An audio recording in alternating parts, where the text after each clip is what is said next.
bag, anong mapapala dito?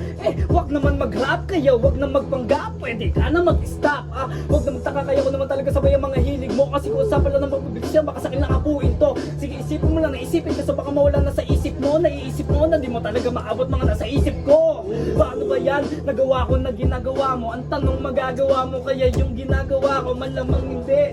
Kulang pa to sa ensayo, lahat dito matalino, kaya wala kang mabubobo. Kung akala mo nagtipid ng sulat, mali ka. Kahit dalawa kayo, di ako nagbigay pakita. Kaya halika, siga matay ay sinusundukan. Nagpipiling malakas, ang tagal mo nang mahina. Napanood ko laban nyo, wala naman diin. Kahit sabihin na mapalad sa akin, di ka papalarin. Ba't ako lang sa'yo, masama kong kakalaban. Pinatay ko nyo yung Lil Josh na matatrabaho. Matutulog ka sa pansyon kahit hindi ka anto. Mga walang kwentang hinain, matik sa akin kukulang. Simulan ng manalangin, mga 10 ama namin. Kaso may basbas na itakas, handa ka na daw na bitayin.